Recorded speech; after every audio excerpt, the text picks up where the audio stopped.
نے شام فتح کیسے کیا تھا؟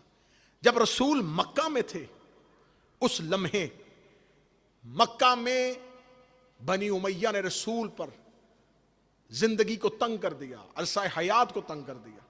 جب رسول فاتح بن کے مکہ میں داخل ہوئے تو رسول پاک رات کی تاریکی میں مکہ میں داخل نہ ہوئے، رات کی تاریکی مکہ کے باہر گزاری، صبح کا سورج طلوع ہوا، رسول سفید پرچم امن کا نشان لے کر مکہ میں داخل ہو گئے۔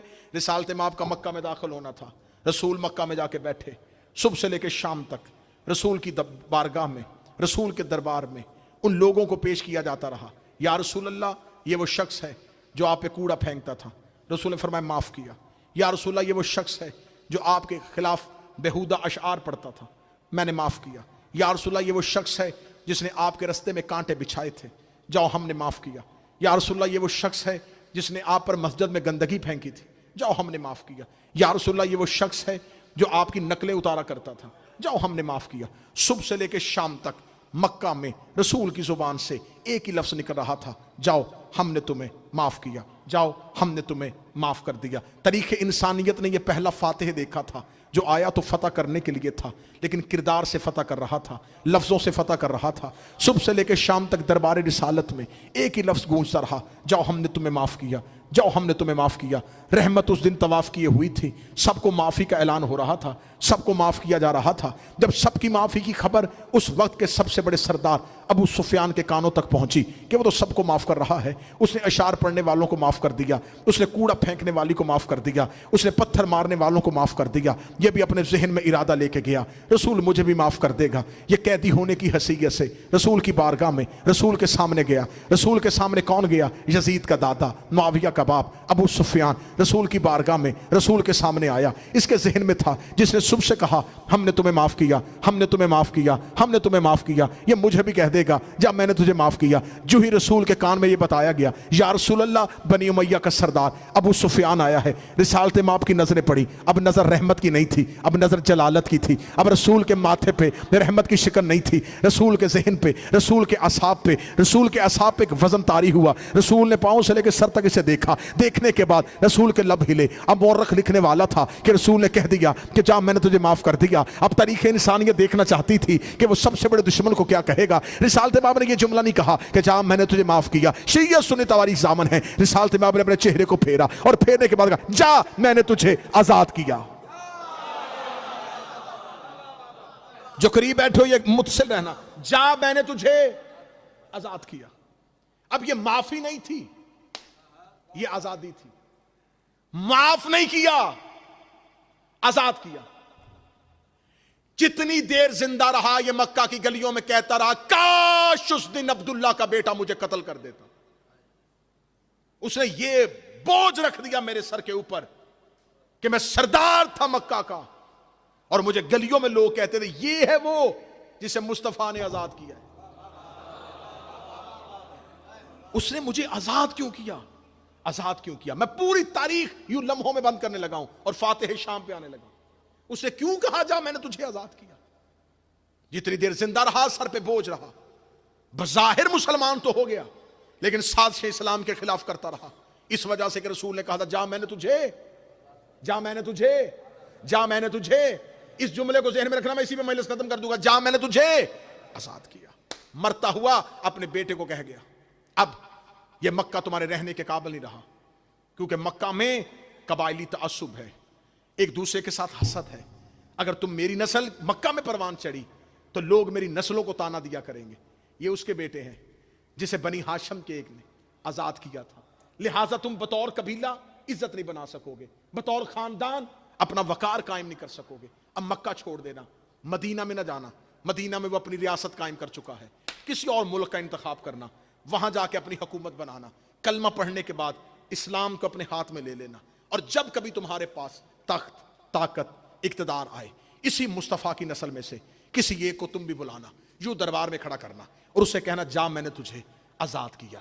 کیونکہ عربوں میں کینہ بڑا مشہور تھا، بغض بڑا مشہور تھا۔ یہ دادے کا بدلہ پوتا لے لیا کرتا تھا، یہ نسلوں میں دشمنی نہیں چھوڑتے تھے، ان کی 10 نسلیں دشمنیاں نہیں چھوڑتی تھی۔ اس نے یہ دشمنی اپنے بیٹے کو گھٹی میں دے دی، وراثت میں دے دی، میراث میں دے دی۔ میں ہسٹری بند کرنے لگا ہوں۔ تاریخ بند کرنے لگا. اپنے بیٹے سے کہا چھوڑ مکہ, کہیں اور جا کے آباد ہو. بیٹے نے جا کے شام کو آباد کر لیا. یہ شام میں جا کے بیٹھ گیا. بظاہر مسلمان ہو چکے تھے. ادھر مدینے میں تیسرا خلیفہ آیا, اس کا تعلق بھی بنی امیہ سے تھا. اب شام اور دمشق مضبوط ہو چکا تھا, طاقت پکڑ چکا تھا. انہوں نے اپنا اثر رسوخ قائم کر لیا تھا. دمشق اور دمشق شام کے سارے علاقوں کے اوپر یہ قابض آ چکے تھے. اب انہیں پتا چل گیا ہماری امپائر قائم ہو چکی, ہماری سلطنت قائم ہو چکی ہے. اب اس کا بیٹے نے چاہا کہ میں وہی کام کروں جو میرے باپ نے مجھے حکم دیا تھا کہ کسی نہ کسی خاندان پیغمبر ذریت مصطفیٰ میں سے کسی ایک کو لا کے کہنا جا میں نے تجھے آزاد کیا, جا میں نے تجھے آزاد کیا, جا میں نے تجھے آزاد کیا. بس اسی ایک فکر کے ساتھ وہ زندہ رہا. اس نے علی کے خلاف سازشیں کی.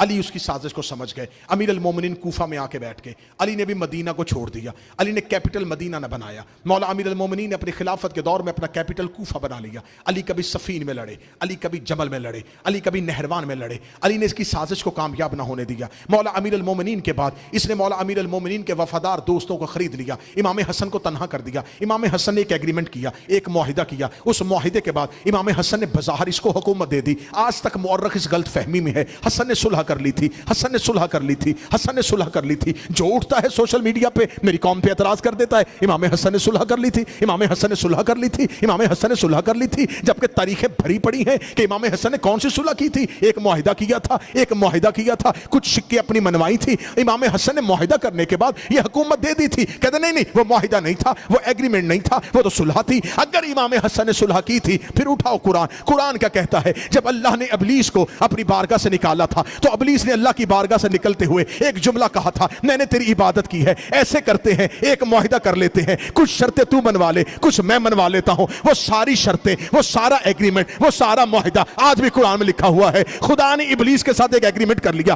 خدا نے ابلیس کا کیا چاہتا ہے, اس کا زندگی. خدا نے کہا موت تجھے نہیں دوں گا, جہاں چاہے گا وہاں پہنچ جانا, جہاں چاہے گا تیری طاقت بھی بخش دیتا ہوں, تجھے زندگی بھی بخش دیتا ہوں, تجھے مدت معینہ تک میں تمہیں موت بھی نہیں دوں گا, لیکن تو میرے مخلصین تک نہیں پہنچے گا, تو میرے خالص بندوں کو گمراہ نہیں کر سکے گا, تو ہدایت کے راستے پہ بیٹھ کے بھی میرے لوگوں کو گمراہ نہیں کر سکے گا.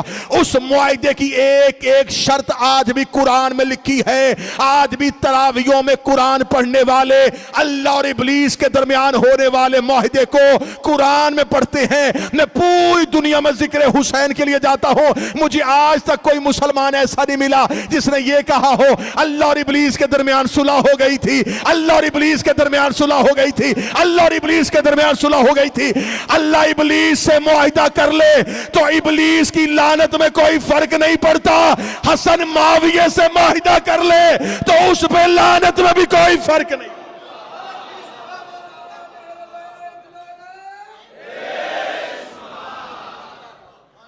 یہ صلح نہیں تھی, یہ معاہدہ تھا. معاہدے کو صلح کا نام دو گے تو جو رسول نے مکہ کے کفار کے ساتھ صلح حدیبیہ کی تھی اسے کیا کہو گے؟ کیا رسول نے ان کے دین کو مان لیا تھا؟ یہ معاہدہ تھا. اب اس نے پوری کوشش کی کہ امام حسن کو بلائے اور شام میں کھڑا کر کے کہے جا میں نے تجھے آزاد کیا. موضوع کے ساتھ رہیے گا. امام حسن نے اپنی حکمت, اپنی بصیرت نظر امامت کے ساتھ بھانپ لیا. امام حسن علیہ السلام نے حکومت چھوڑ دی. امام حسن جانتے تھے یہ کیا کرنا چاہتا ہے. اس کی زندگی گئی, چلا گیا ابو سفیان کا بیٹا. مرتے مرتے اپنے بیٹے کو کہہ گیا میرا باپ ایک وصیت کر کے گیا تھا, میں نے پوری زندگی کوشش کی, میں نے دمشق میں حکومت کی, میں نے بہت کوشش کی کہ میں خاندان پیغمبر کا کوئی فرد لے کے آؤں, میں لانے میں کامیاب نہ ہو سکا. علی نے میری ہر سازش کو سمجھ لیا, مجھے صفین میں ہرایا, مجھے جمل میں میری سازش کو ناکام بنایا, مجھے نہروان میں علی نے اکیلا کر دیا. اب تو وقت ضائع نہ کرنا, میرے بعد تخت پہ بیٹھتے ہی پہلا کام یہ کرنا خاندان پیغمبر کے فرد سے بیعت مانگنا. اگر وہ بیعت نہ کرے انہیں قید کر لینا, انہیں قید کر کے شام لے آنا. شام لا کے ایک بار اپنے تخت پہ بیٹھ کے کسی ایک کو کھڑا کر کے کہہ دینا جا میں نے تجھے آزاد کیا. جب تو یہ کہہ دے گا ہماری حکومت کا نشہ پورا ہو جائے گا, ہم نے اپنے باپ کی وصیت پہ عمل کر لیا, پھر بنی امیہ قیامت تک سر اٹھا کے جئیں گے, ہم نے بنی ہاشم سے بدلہ لے لیا. یزید ملعون تخت پہ بیٹھا, اس نے حسین سے بیعت کا مطالبہ کیا, حسین ابن علی نے انکار کیا. 28 رجب کو اپنے انصار, اپنے احباب, اپنے رشتہ دار, اپنی خواتین کے ساتھ حسین ابن علی چلے. حسین مکہ میں پہنچے, اس نے قاتل بھیجے, حسین نے مکہ چھوڑا.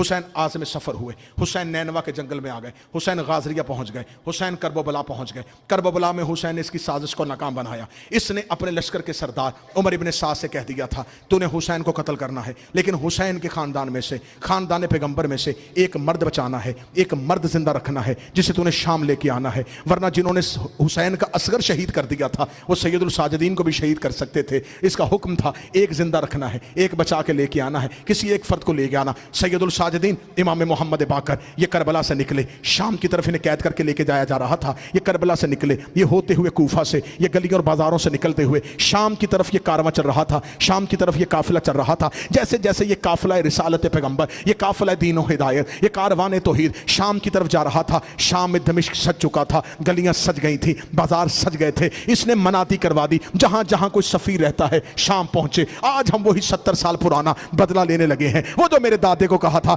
جا میں نے تجھے آزاد کیا, جا میں نے تجھے آزاد کیا, آج میں وہ بدلہ لینے لگا ہوں. آج اس بدلے کا وقت آ گیا ہے. اس نے مورخ بلا لیے, اس نے عمرہ بلا لیے, اس نے سفیر بلا لیے. شام دمشق کا دربار اس نے بھر دیا. دمشق بھر چکا تھا, بازاروں میں رش تھا, گلیوں میں رش تھا, بازاروں میں تعطیل ہو چکی تھی. آج بنی ہاشم سے بدلہ لیا جائے گا, آج بنی امیہ وہ 70 سال پرانا بدلہ لیں گے. یہ شام کے بازار تک دربار سب کچھ سج چکا تھا. یہ کاروان توحید شام کے بازار میں ہوتا ہوا علی کی بیٹی کی قیادت میں یزید کے محل کی جانب بڑھ رہا تھا. بی بی کا پہلا قدم دربار میں آیا. دربار میں سید الساجدین کا اور فاتح شام کا پہنچنا تھا. یزید تخت پہ بیٹھا, اس نے اپنے سر پہ اپنے باپ والا تاج رکھا, اس نے سونے کی زنجیریں پہنی. اس نے کہا آج بنی امیہ اپنا وقار دنیا کو بتائیں گے, ہم بنی ہاشم سے بدلہ لیں گے. آج وہ پرانی اور درینہ دشمنی کے بدلے کا دن آ گیا ہے. یہ تخت پہ بیٹھا, دربار کھچا کھچ بھرا ہوا تھا اور مورخین ہاتھوں میں کاغذ قلم لے کے لکھنے کے لیے تیار بیٹھے تھے کہ یزید نے وہ بدلہ لے لیا.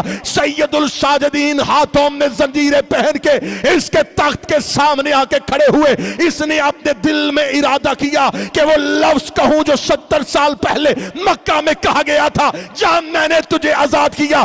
جملہ اس کے دل سے نکل کے اس کی زبان کی نوک میں بھی آیا, ابھی اس کے منہ اور لب کھلے نہ تھے. یہ سجاد کے کاندھے پہ ایک مستور کا ہاتھ آیا. علی کی بیٹی نے سجاد کو پیچھے ہٹایا اور یزید کو دیکھا, یبنہ تلکا, وہ ہمارے آزاد کردہ غلام کے بیٹے.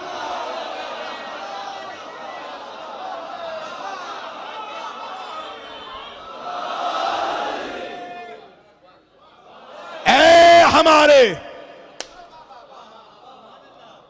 آزاد کردہ غلام کے بیٹے. آپ یہ نہ سمجھیں گے غلام تو اہل بیت کی غلامی تو آزاد ہوتی ہے تو انہیں اہل بیت غلام کہہ رہے, نہیں, تلکا کا لفظ آیا ہے. قبلہ تشریف فرما ہے, طلاق وہ آزادی ہے جس کے بعد واپسی نہیں ہوتی. ہاں, جہاں آزاد کے لیے بہت سے غلام کو آزاد کیا جائے, حر بھی آزاد کردہ غلام کو کہتے ہیں, لیکن یہ وہ غلام ہوتا ہے جو آزاد ہو جائے اور پھر واپس نہ لیا جائے. بی بی نے کہا اے ہمارے آزاد کردہ غلام کے بیٹے. اب اس نے دربار اپنا بھرا تھا اور مورخ نے لکھ دیا کہ ایک بی بی نے دربار میں کھڑے ہو کے حاکم وقت کو کہا ہمارے غلام کے بیٹے. مورخین اپنے بلائے تھے, تاریخ زینب کی لکھی جا رہی, کاغذ قلم اس کا خریدا ہوا تھا اور شجاعت سیدہ کی لکھی جا رہی تھی. اے ہمارے آزاد کردہ غلام کے بیٹے, جنہوں نے مکہ دیکھا ہی نہیں تھا, جنہوں نے مدینہ دیکھا ہی نہیں تھا, جو لوگ بہت بعد میں مسلمان ہوئے اور دمشق کو مرکز اسلامی سمجھتے تھے, انہی کی عادت و اتوار کو دین سمجھتے تھے, ان کے لیے یہ بات بڑی نہیں تھی. انہوں نے سر اٹھایا, سر اٹھا کے ہم نے تو تیری بیعت کی, ہم نے تو تیرے باپ کی بھی بیعت کی, ہمیں آج پتا چلا تم لوگ غلام کی اولاد ہو. فاتح شام کیوں بنی؟ تم غلام زادے ہو. تم تو کہتے تھے کہ تم تو مکہ میں سردار تھے, تم تو مکہ میں راج کرتے تھے، تو یہ بی بی کیا ہے، یہ کیا کہہ رہی ہے؟ غلام کے بیٹے. دربار بھر گیا، آوازیں آنی شروع ہوئی، یہ تو غلام کا بیٹا ہے، یہ تو غلام کا بیٹا ہے. یہ تو عرب تانا سمجھتے تھے کسی پسرے غلام کا، کسی چھوٹے خاندان کے بندے کی بیعت کر لی جائے. انہوں نے کہا ہم نے کیا کیا، کس کی بیعت کر لی؟ یہ خاتون کہہ رہی ہے یہ غلام کا بیٹا ہے. دربار میں شور مچا، کون ہے یہ، کون ہے یہ، کون ہے یہ؟ اب شہزادی کڑیوں میں بولی. بی بی کہا یزید تعارف تو کروائے گا یا میں کرواؤں؟ تو بتائے گا تو کون ہے یا میں بتاؤں کہ میں کون ہوں؟ یہ کہہ کے بی بی نے خطبہ شروع کیا. ابھی شہزادی اللہ کی حمد بیان کر رہی تھی، یا یزید نے اپنے کرائے کے خطیبوں کو کھڑا کیا. کہنے لگا کس بات کی تنخواہیں لیتے ہو؟ وہ دیکھو وہ حسین کی بہن میری ساری سلطنت کا شرازہ بکھیر رہی، اٹھو میرے حق میں تقریر کرو. اس کے کرائے کے خطیب اٹھے، اس کا سنو دمشق والو، اس بی بی نے کیا کہا؟ غلام کا بیٹا. ہم تمہیں بتاتے ہیں، ہاں ہاں بنی امیہ مکہ میں رہتے تھے، ہاں ہاں بنی ہاشم بھی مکہ میں رہتے تھے. بنی ہاشم میں اللہ نے نبوت اتاری تھی، بنی امیہ نے اس نبوت کو تسلیم کیا اور اس نبی کا کلمہ پڑھا. بنی امیہ سردار ہونے کے باوجود بنی ہاشم کے اس فرد کو نبی سمجھتے تھے، کیونکہ اللہ نے اسے نبوت دے دی. جسے اللہ دے اسے مان لینا چاہیے. تو جب اللہ نے ان کے گھر میں نبوت اتاری تو اس کے دادا نے اس کے نانا کا کلمہ پڑھا، اور آج اسی اللہ نے حکومت اس کو دے دی. تو یہ کیوں تسلیم نہیں کر رہے؟ انہیں چاہیے یہ اختیارات یزید کو تسلیم کریں، حاکم کے اختیارات کو تسلیم کریں.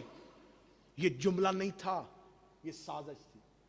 اگر اس سازش کا جواب نہ ہوتا آج مورخ لکھ دیتا کہ ہاں ہاں یہ دلیل ہے کہ اللہ نے جب انہیں طاقت دی، اختیار دیا، اقتدار دیا تو انہوں نے مانا. جب اللہ نے وہی اقتدار انہیں دیا تو یہ کیوں نہیں مان رہے؟ بار بار دربار سے ایک آواز آ رہی تھی، اللہ نے اختیار دیا ہے، اللہ نے اختیار دیا ہے، اللہ نے اختیار دیا ہے. اب یہ دشمن کا دربار تھا. شہزادی کو مناظرے کے لیے نہیں بلایا گیا تھا، شہزادی کو علم سیکھنے کے لیے نہیں بلایا گیا تھا، شہزادی کو رسیوں میں کھڑا کیا ہوا تھا. اب بی بی کے لیے بساط علم ہوتی تو علی کی بیٹی پھر بتاتی کہ ہم کون ہیں. اب بی بی نے اس سازش کو ناکام بنانا تھا. میں فاتح شام پڑھو نوجوانوں، بی بی نے اس سازش کو ناکام بنانا تھا. کیا آواز آ رہی تھی سامنے سے؟ اس کے اختیار کو نہیں مانا، اس کے اختیار کو نہیں مانا، اس کے اختیار کو نہیں مانا. اختیار اختیار اختیار اختیار اختیار، اتنا یہ لفظ گونج رہا تھا. یہ شہزادی بولی سن یزید، تو کہتا ہے ہم نے تیرے اختیار کو نہیں مانا. میں تم سے کوئی بات کرنا چاہتی ہوں لیکن میں کیا کروں؟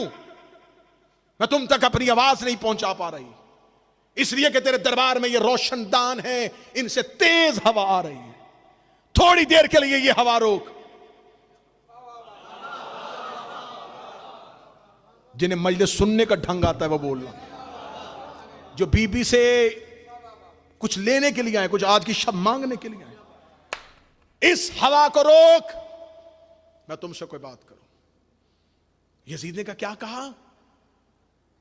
کہہ کے لگا کے آواز دی، یزید حاکم وقت بنت علی کہہ رہی ہے کہ ہوا کو روک.